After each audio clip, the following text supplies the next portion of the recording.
നമസ്കാരം മക്കളെ. RRB group B notification വന്നതിന് ശേഷം സ്ത്രീകൾക്ക് എങ്ങനെയാണ് അപ്ലൈ ചെയ്യാൻ കഴിയുക, സ്ത്രീകൾക്ക് അപ്ലൈ ചെയ്യാനുള്ള പോസ്റ്റുകൾ ഉണ്ടോ, സെപ്പറേറ്റ് പോസ്റ്റുകളായിട്ടാണോ വന്നിരിക്കുന്നത്, മുൻഗണന എങ്ങനെയാണ് ക്രമീകരിക്കാനായിട്ട് കഴിയുക തുടങ്ങി നിരവധി സംശയങ്ങൾ നിരന്തരമായി നമ്മളോട് ചോദിക്കുന്നുണ്ട്. ആ സംശയങ്ങളുടെ എല്ലാം ഒരു സംശയ നിവാരണമാണ് ഈ ഒരു സെഷൻ കൊണ്ട് ഉദ്ദേശിക്കുന്നത്. അതായത് സ്ത്രീകൾക്ക് ഏതൊക്കെ പോസ്റ്റുകളിൽ അപ്ലൈ ചെയ്യാം, പ്രത്യേകിച്ച് എന്തെങ്കിലും പോസ്റ്റ് ഡിഫറൻസുകൾ ഉണ്ടോ, അല്ലെങ്കിൽ ഏറ്റവും പാടുള്ള പോസ്റ്റ് ഏതാണ്, മുൻഗണന കൊടുക്കുമ്പോൾ എങ്ങനെയാണ് കൊടുക്കേണ്ടത്, കേരളത്തിൽ ജോലി കിട്ടുമോ, ഇതൊക്കെ നിരന്തരമായിട്ട് ചോദിക്കുന്ന സംശയങ്ങളാണ്. ഈ സംശയങ്ങളുടെ എല്ലാം ദൂരീകരണം നമ്മൾ ഈ ഒരു സെഷനിൽ നടത്തുകയാണ്. വളരെ ഡീറ്റെയിൽ ആയിട്ട് നമുക്ക് എല്ലാ കാര്യങ്ങളും നോക്കാം. സ്ത്രീകൾക്ക് മുൻഗണന കൊടുക്കാനായിട്ട് ശ്രദ്ധിക്കുമ്പോൾ നമ്മൾ ഒന്ന് രണ്ട് കാര്യങ്ങൾ ശ്രദ്ധിക്കണം. അപ്പൊ സ്ത്രീകളാണ്, അപ്പൊ നിങ്ങൾക്ക് നിങ്ങളുടേതായിട്ടുള്ള രീതിയിൽ ഒന്ന് രണ്ട് കാര്യങ്ങൾ ശ്രദ്ധിക്കണം. ഒന്ന്, കേരളത്തിൽ ജോലി കിട്ടുമോ എന്നുള്ള കാര്യം. കേരളത്തിൽ എന്ത് കിട്ടുമോ, ജോലി കിട്ടുമോ എന്നുള്ള കാര്യം ഒന്നാമത് നമ്മൾ ശ്രദ്ധിക്കണം. അതേപോലെ തന്നെ മറ്റൊരു കൺസേൺ ആണ് കാഠിന്യം, അല്ലെ കാഠിന്യം കൂടുതലുള്ള ജോലിയാണോ, അല്ലെ കാഠിന്യം കുറവാണോ എന്നൊക്കെയുള്ള കാര്യങ്ങൾ നമ്മൾ ശ്രദ്ധിക്കണം. ഈ കാര്യങ്ങൾ ശ്രദ്ധിച്ചുകൊണ്ട് വേണം നമ്മൾ എന്ത് ചെയ്യാനായിട്ട്, ഈ പറയുന്ന പോസ്റ്റുകൾക്ക് അപ്ലൈ ചെയ്യാൻ. അങ്ങനെ 14ഓളം പോസ്റ്റുകളാണ് നിലവിൽ നമുക്ക് വന്നിരിക്കുന്നത്. 32,438 വേക്കൻസിയാണ് നിലവിലിട്ടിരിക്കുന്നത്. ഈ 14 പോസ്റ്റുകൾക്ക് എങ്ങനെയാണ് നമുക്ക് കൃത്യമായിട്ടുള്ള ഒരു പ്രിഫറൻസ് കൊടുക്കാനായിട്ട് കഴിയുക? നമ്മളിത് 3-4 ആളുകളോട്, അതായത് ഗ്രൂപ്പ് ഡി റെയിൽവേ ഗ്രൂപ്പ് ഡിയിൽ വർക്ക് ചെയ്യുന്ന ആളുകളോട്, ഇപ്പൊ പ്രൊമോഷനൊക്കെ അടുത്തിരിക്കുന്ന ആളുകളോട് കൃത്യമായിട്ട് ചോദിച്ച് മനസ്സിലാക്കിയതിന് ശേഷമാണ് ഈ ഒരു വീഡിയോ ചെയ്യുന്നത്. അപ്പൊ അവർ പറഞ്ഞിരിക്കുന്ന ഇൻഫർമേഷൻസ് വെച്ചിട്ടാണ് ഈ ഒരു പ്രിഫറൻസുകൾ നമ്മൾ സെറ്റ് ചെയ്തിരിക്കുന്നത്. ഓക്കേടാ, നമുക്ക് നേരെ സെഷനിലേക്ക് പോവാം. നോക്കിയേ, ഏറ്റവും കൂടുതൽ ആളുകൾ പ്രിഫറൻസ് കൊടുക്കുന്ന ഒരു പോസ്റ്റ് ഏതാണെന്ന് അറിയാമോ? അത് പോയിന്റ്സ്മാൻ എന്ന് പറയുന്ന പോസ്റ്റാണ്. ഏറ്റവും കൂടുതൽ ആളുകൾ, പെൺകുട്ടികൾ പ്രിഫറൻസ് ആയിട്ട് കൊടുക്കുന്ന പോയിന്റ്സ്മാൻ ആണ്. ട്രാഫിക് ഡിപ്പാർട്ട്മെന്റിലേക്കാണ് കൊടുക്കുക. ഇതേപോലെ ഒരു ഗ്രീൻ ട്രെയിൻ വരുമ്പോഴും പോകുമ്പോഴും ഒക്കെ ഗ്രീൻ സൈനും അതേപോലെ തന്നെ റെഡ് സൈനും ഒക്കെ കാണിക്കുന്ന രീതിയിലുള്ള പോയിന്റ്സ്മാൻ. അപ്പൊ ഈ ഒരു പോസ്റ്റിന് വളരെയധികം പ്രാധാന്യം പെൺകുട്ടികൾക്കിടയിലുണ്ട്. ജോലി സംബന്ധിച്ചായാലും കേരളത്തിൽ ജോലി കിട്ടാനായാലും ഒക്കെ ഒന്നാമത്തെ പ്രിഫറൻസ് ആയിട്ട് കൊടുക്കാൻ കഴിയുന്നത് പോയിന്റ്സ്മാൻ ആണ്. അതേപോലെ തന്നെ രണ്ടാമതൊരു പ്രിഫറൻസ് കൊടുക്കാൻ കഴിയുന്നത് അസിസ്റ്റന്റ് C&W എന്ന് പറയുന്ന ക്യാരേജ് ആൻഡ് വേഗൻ എന്ന് പറയുന്ന ഒരു പോസ്റ്റ് ആണ്.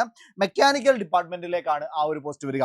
അതും താരതമ്യേന പെൺകുട്ടികൾ കൂടുതലായിട്ട് പ്രിഫർ ചെയ്യുന്ന, കുറച്ചുകൂടി അവർക്ക് കായികപരമായിട്ട് കുറവുള്ള അല്ലെങ്കിൽ കുറച്ചുകൂടി സേഫ് ആയിട്ടുള്ള ഒരു ജോലിയാണ് അസിസ്റ്റന്റ് C&W എന്ന് പറയുന്നത്. അതേപോലെ തന്നെയാണ് ലോക്കോ ഷെഡ് ഡീസൽ. കേരളത്തിൽ ജോലി കിട്ടാൻ ലോക്കോ ഷെഡ് ഡീസലിന് അപ്ലൈ ചെയ്യാം. മെക്കാനിക്കൽ ഡിപ്പാർട്ട്മെന്റിലാണ് വരിക. ലോക്കോ ഷെഡ് ഡീസലിന്റെ ഒരു യൂണിറ്റ് എവിടെയുണ്ട്? നമ്മുടെ കേരളത്തിൽ തന്നെ, എറണാകുളത്ത് തന്നെ ഉണ്ട്. അപ്പൊ അതുകൊണ്ട് ലോക്കോ ഷെഡ് ഡീസൽ എന്ത് ചെയ്യാനായിട്ട് കഴിയും മക്കളെ? പരിഗണിക്കാനായിട്ട് കഴിയും. അതേപോലെ തന്നെ ലോക്കോ ഷെഡ് ഇലക്ട്രിക്കൽ ആണ് എങ്കിൽ നമുക്ക് എവിടെ കിട്ടണമെന്നില്ല? കേരളത്തിൽ കിട്ടണമെന്നില്ല. കേരളത്തിൽ കിട്ടുന്നില്ല എങ്കിൽ നിങ്ങൾക്ക് എന്ത് ചെയ്യാം, അല്ലെങ്കിൽ കേരളത്തിൽ കിട്ടണമെന്നാണ് എങ്കിൽ ഈ ലോക്കോ ഷെഡ് ഇലക്ട്രിക്കൽ നിങ്ങൾക്ക് ഒഴിവാക്കിയിട്ട് താഴേക്ക് കൊടുത്തിട്ട് നിങ്ങൾക്ക് പ്രിഫറൻസ് സെറ്റ് ചെയ്യാം. പക്ഷെ ജോലി സംബന്ധിച്ചാണെങ്കിൽ നിങ്ങൾക്ക് ലോക്കോ ഷെഡ് ഇലക്ട്രിക്കലും അവിടെ പ്രിഫറൻസ് ആയിട്ട് കൊടുക്കാവുന്നതാണ്. അപ്പൊ ലോക്കോ ഷെഡ് ഡീസലിനാണ് കേരളത്തിൽ ജോലി കിട്ടുക.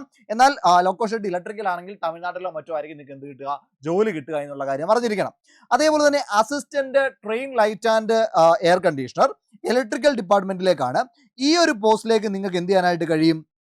കേരളത്തിൽ അപ്ലൈ ചെയ്താൽ കേരളത്തിൽ ജോലി കിട്ടും. എന്നാൽ ഇതിന്റെ കൂട്ടത്തിൽ തന്നെ ഈ ട്രെയിൻ ലൈറ്റ് ആൻഡ് AC എന്നുള്ളത് വർക്ക്ഷോപ്പ് ആണ് എങ്കിൽ നിങ്ങൾക്ക് എന്ത് കിട്ടാൻ സാധ്യതയില്ല? കേരളത്തിൽ ജോലി കിട്ടാനായിട്ട് സാധ്യതയില്ല. അപ്പൊ ആ ഒരു പ്രിഫറൻസിൽ നിങ്ങൾക്ക് എന്ത് ചെയ്യാം? TL ആൻഡ് AC വെക്കാം. ഇനി നിങ്ങൾക്ക് കേരളത്തിൽ ജോലി വേണ്ട എന്നുണ്ടോ എങ്കിൽ, ഒരു ജോലി മതി, കേരളത്തിൽ കിട്ടണമെന്ന് നിർബന്ധമില്ല എങ്കിൽ നിങ്ങൾക്ക് എന്തുകൂടി പരിഗണിക്കാം? Assistant train light and AC workshop എന്ന് പറയുന്ന ആ ഒരു കാറ്റഗറി കൂടി നിങ്ങൾക്ക് പരിഗണിക്കാവുന്നതാണ്. ദെൻ അസിസ്റ്റന്റ് ഓപ്പറേഷൻസ് അതിനുശേഷം നിങ്ങൾക്ക് പ്രിഫറൻസ് ആയിട്ട് ചൂസ് ചെയ്യാം. ഇലക്ട്രിക്കൽ ഡിപ്പാർട്ട്മെന്റിലാണ് വരിക. ദെൻ അസിസ്റ്റന്റ് ട്രാക്ക് മെഷീൻ മറ്റൊരു ചൂസ് ചെയ്യാൻ കഴിയുന്ന ഒരു പ്രിഫറൻസ് ആണ്. എഞ്ചിനീയറിംഗ് ഡിപ്പാർട്ട്മെന്റിലേക്ക് വരുന്നതാണ് അസിസ്റ്റന്റ് ട്രാക്ക് മെഷീൻ എന്ന് പറയുന്നത്. ദെൻ അതേപോലെ ട്രാക്ക് മെയിൻ്റനർ മറ്റൊരു പ്രിഫറൻസ് ആയിട്ട് കൊടുക്കാനായിട്ട് സാധിക്കും. അതും എഞ്ചിനീയറിംഗ് ഡിപ്പാർട്ട്മെന്റിലേക്കാണ് വരിക. അതേപോലെ അസിസ്റ്റന്റ് വർക്ക്ഷോപ്പ് മെക്കാനിക്കൽ ഡിപ്പാർട്ട്മെന്റിലേക്കാണ് വരിക. അപ്പൊ ഇതൊക്കെ നിങ്ങൾക്ക് എന്ത് ചെയ്യാനായിട്ട് ഈ ഒരു ഓർഡറിൽ നിങ്ങൾക്ക് പ്രിഫറൻസ് സെറ്റ് ചെയ്യാം. ആകെ 14 എണ്ണമുണ്ട്. ഞാൻ ഏറ്റവും പ്രധാനപ്പെട്ട കുറച്ച് കാര്യങ്ങളാണ് പറഞ്ഞത്. ഇതിൽ തന്നെ നമ്മൾ മറ്റുള്ള, അതായത് ഈ ഒരു ജോലിയുമായി ബന്ധപ്പെട്ട ആളുകളോട് ചോദിച്ച് മനസ്സിലാക്കിയത് വെച്ചിട്ടാണ് ചെയ്തിട്ടുള്ളത്. ഇതിൽ പലതിനും കാഠിന്യം ഉണ്ട്, ഇല്ല എന്നല്ല പറയുന്നത്. പക്ഷെ നമ്മളോട് പറഞ്ഞു തന്നിട്ടുള്ള, നമുക്ക് മനസ്സിലായിട്ടുള്ള രേഖകൾ അല്ലെങ്കിൽ ആ ഒരു രീതിയിലാണ് നമ്മൾ ഈ ഒരു പ്രിഫറൻസ് സെറ്റ് ചെയ്തിട്ടുള്ളത്. അപ്പൊ ഒരു കാര്യം ഓർക്കുക, നിങ്ങൾക്ക് കുറച്ചുകൂടി പ്രിഫറബിൾ ആയിട്ടുള്ളത് കൺസേൺഡ് ആയിട്ടുള്ളത് വരികയാണെങ്കിൽ നിങ്ങൾക്ക് പ്രിഫറൻസ് ആയിട്ട് ചൂസ് ചെയ്യാം. നമ്മളിവിടെ ഒരു രത്നചുരുക്കമാണ് തരുന്നത്. ഈ രീതിയിൽ നിങ്ങൾക്ക് പ്രിഫറൻസ് സെറ്റ് ചെയ്താൽ കേരളത്തിൽ ജോലി കിട്ടണം എന്നുള്ള രീതിയിലും അതേപോലെ തന്നെ ഫിസിക്കലി ചലഞ്ചഡ് അല്ലാത്തതും എന്നുള്ള നിലയിൽ എന്ന് പറഞ്ഞുകൊണ്ട് ബാക്കി എല്ലാ ജോലികളും ഫിസിക്കലി ചലഞ്ചഡ് അല്ല എന്നുള്ളതല്ല പറയുന്നത്. എന്താണ് താരതമ്യേന നമുക്ക് ബെറ്റർ ആയിട്ടുള്ള ഒരു ഓപ്ഷൻ കിട്ടുന്ന ബെറ്റർ ആയിട്ടുള്ള ഒരു ഫേവർ കിട്ടാൻ സാധ്യതയുള്ള പോസ്റ്റുകളുടെ പ്രിഫറൻസ് ആണ് പറയുന്നത്. അപ്പോൾ ഒന്നാമത് വരുന്നത് പോയിന്റ്സ്മാൻ ആണ്, രണ്ടാമത് assistant carriage and vegan, then loco shed diesel, then loco shed electrical, then assistant train light and എന്താണ് എയർ കണ്ടീഷണർ. ഇതിന്റെ വർക്ക്ഷോപ്പ് ആണെങ്കിൽ കേരളത്തിൽ കിട്ടില്ല. ദെൻ ഇലക്ട്രിക്കൽ ലോക്കോ ഷെഡും എന്ത് ചെയ്യില്ല, കേരളത്തിൽ കിട്ടില്ല. Then assistance operation, assistant track machine, അതേപോലെ തന്നെ ട്രാക്ക് മെയിൻ്റനർ, അസിസ്റ്റന്റ് വർക്ക്ഷോപ്പ് ഒക്കെയാണ് ഇവിടെ വരിക. ഇവിടെ നമുക്ക് ഒരു കാര്യമുള്ളത്, വേണമെങ്കിൽ നിങ്ങൾക്ക് വർക്ക്ഷോപ്പ് അസിസ്റ്റന്റും ചൂസ് ചെയ്യാം കേട്ടോ. വർക്ക്ഷോപ്പ് അസിസ്റ്റന്റും ചൂസ് ചെയ്യാം. പക്ഷെ എവിടെ കിട്ടില്ല, കേരളത്തിൽ ജോലി കിട്ടാനുള്ള സാധ്യത കുറവാണ്. വർക്ക്ഷോപ്പ് അസിസ്റ്റന്റ് C1 ഗ്രേഡിലുള്ള ആ ഒരു പോസ്റ്റാണ്. പക്ഷെ എന്ത് ചെയ്തില്ല, കേരളത്തിൽ കിട്ടാനായിട്ടുള്ള സാധ്യത കുറവാണ്. B1 വരെ നമ്മുടെ സ്റ്റാൻഡേർഡ് B1 വരെ ഉള്ളത് എന്ത് ചെയ്യാനായിട്ട് കഴിയും, കേരളത്തിൽ ജോലി കിട്ടാനായിട്ട്. B1ന് മുകളിലോട്ടുള്ളവർക്ക് കേരളത്തിൽ ജോലി കിട്ടാനുള്ള സാധ്യത കൂടുതലുള്ളതാണ് എന്നുള്ളതാണ് അവിടെ നമുക്ക് മനസ്സിലാക്കാനായിട്ട് കഴിയുക. ഓക്കെ അല്ലേ, സെറ്റ് അല്ലേ? അപ്പൊ അത്രയും കാര്യങ്ങളാണ് അവിടെ നിന്ന് പറയാനായിട്ട് കഴിയുന്നത്. ഇതിലെ മെഡിക്കൽ സ്റ്റാൻഡേർഡ് പറയുമ്പോൾ നമുക്ക് പോയിന്റ്സ്മാൻ ആണെങ്കിൽ A2 ആണ് മെഡിക്കൽ സ്റ്റാൻഡേർഡ് പറയുക. ബാക്കിയൊക്കെ ഏകദേശം B1 ആണ്. അതേപോലെ തന്നെ ട്രാക്ക് മെഷീൻ ഇത് A3 ആണ് മെഡിക്കൽ സ്റ്റാൻഡേർഡ്. ബാക്കിയൊക്കെ B1 ആണ് കൂടുതലും. B1 A1 A2 A3 B1 ഇത്രയും ഉള്ളതിനൊക്കെ മിക്കവാറും കേരളത്തിൽ എന്ത് കിട്ടും, പോസ്റ്റിംഗ് കിട്ടും. അതിന് താഴോട്ടുള്ള B1ൽ താഴോട്ടുള്ളതിന് കേരളത്തിൽ പോസ്റ്റിംഗ് വളരെ കുറവാണ് എന്നാണ് നമുക്ക് മനസ്സിലായിട്ടുള്ളത്. ഓക്കെയാണ്. അപ്പൊ ഇത്രയുമാണ് നമുക്ക് എന്ത് ചെയ്യാനായിട്ട് കഴിയുക, പ്രിഫറൻസ് ആയിട്ട് ചൂസ് ചെയ്യാനായിട്ട് കഴിയുക. അപ്പൊ ആ ഒരു ഡൗട്ട് നിങ്ങൾക്ക് ഓക്കെയാണ്. വേറൊരു കാര്യം, സ്ത്രീകൾക്ക് എന്ത് ചെയ്യാനായിട്ട് കഴിയും, എല്ലാ പോസ്റ്റുകളിലേക്കും അപ്ലൈ ചെയ്യാനായിട്ട് കഴിയും. യാതൊരു വിധത്തിലുള്ള റെസ്ട്രിക്ഷൻസും ആ ഒരു കാര്യത്തിലില്ല. ഈ പറയുന്ന 14 പോസ്റ്റുകളിലേക്കും, അതായത് ഞാൻ നേരത്തെ കാണിച്ച ഈ കാണുന്ന 14 പോസ്റ്റുകളിലേക്കും SSLC യോഗ്യതയുള്ള എല്ലാ പെൺകുട്ടികൾക്കും എന്ത് ചെയ്യാനായിട്ട് കഴിയും, അപ്ലൈ ചെയ്യാനായിട്ട് കഴിയുമെന്നുള്ള കാര്യം ഒന്ന് ഓർത്ത് വെച്ചേക്കുക. പിന്നെ ഞാനിപ്പോൾ പറഞ്ഞ കേരളത്തിലാണോ ജോലി കിട്ടുക എന്നുള്ളതിൻ്റെയൊക്കെ ബേസിസിൽ എന്താണ് നിങ്ങൾക്ക് പ്രിഫറൻസ് ചൂസ് ചെയ്യുമ്പോൾ ഏത് പ്രിഫറൻസ് എന്നുള്ളതാണ് ഞാനിപ്പോൾ ഈ ഒരു കാര്യത്തിലൂടെ പറഞ്ഞു തന്നത്. ഓക്കെയാണ്, ഏകദേശം വ്യക്തമാണെന്ന് വിചാരിക്കുന്നു. ഇനി ഇതുമായി ബന്ധപ്പെട്ട മറ്റ് എന്താണ് കാര്യങ്ങൾ, ഡൗട്ടുകൾ നിങ്ങൾക്ക് ഉണ്ടോ എങ്കിൽ താഴെ കമൻ്റ് ആയിട്ട് രേഖപ്പെടുത്താവുന്നതാണ്. കൃത്യമായിട്ട് നിങ്ങൾക്ക് അത് പറഞ്ഞു തരും. ഓക്കെ, ഇതിന്റെ ക്വാളിഫിക്കേഷൻ തൈ കിടക്കുന്നതാണ് 10th പാസ് ഓർ ITI എന്നാണ് പറഞ്ഞിരിക്കുന്നത്. 10th പാസ് ഉള്ള എല്ലാവർക്കും എന്ത് ചെയ്യാനായിട്ട് കഴിയും, ഈ ഒരു പോസ്റ്റിലേക്ക് അപ്ലൈ ചെയ്യാം. ഹയർ ക്വാളിഫിക്കേഷൻ എന്ന് പറയുന്ന ഒരു പ്രശ്നം RRB ഗ്രൂപ്പ് ഡി എക്സാമിനേഷന് വരുന്നില്ല എന്നുള്ള കാര്യം കൂടി മനസ്സിലാക്കുക.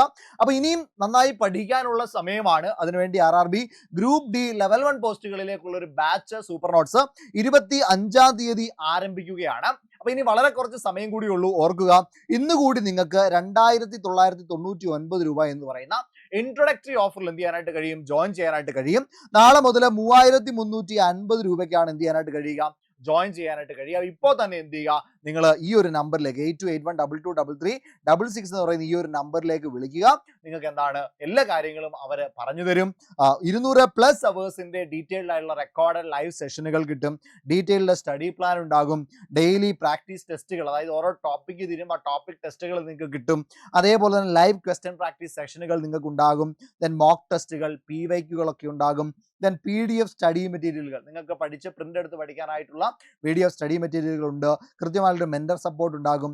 അതേപോലെ തന്നെ അമൽ സാറിന് നേതൃത്വമുള്ള കൃത്യമായ മോട്ടിവേഷണൽ സെക്ഷനുകൾ നിങ്ങൾക്ക് കിട്ടിക്കൊണ്ടേയിരിക്കും.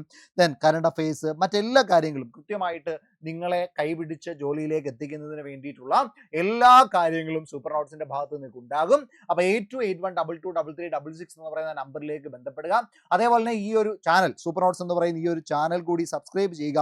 കൂടുതൽ RRB ഗ്രൂപ്പ് ഡിയുമായി ബന്ധപ്പെട്ട എല്ലാ കാര്യങ്ങളും ആപ്ലിക്കേഷൻ 3-ാം തീയതി മുതൽ സ്റ്റാർട്ട് ചെയ്യാണ്, നാളെ മുതൽ സ്റ്റാർട്ട് ചെയ്യാണ്. അപ്പൊ അതുമായി ബന്ധപ്പെട്ട കാര്യങ്ങൾ ഉൾപ്പെടെ എല്ലാ കാര്യങ്ങളും നമ്മുടെ ചാനലിലൂടെ നിങ്ങളെ കൃത്യമായിട്ട് അറിയിക്കും. ഓക്കെയാണ്, ഈ ഒരു വീഡിയോ നിങ്ങൾക്ക് ഉപകാരപ്പെട്ടു എന്ന് വിശ്വസിക്കുകയാണ്. മറ്റൊരു വീഡിയോയുമായിട്ട് നമുക്ക് അടുത്തൊരു സെഷനിൽ കാണാം. അതുവരേക്കും താങ്ക് യു.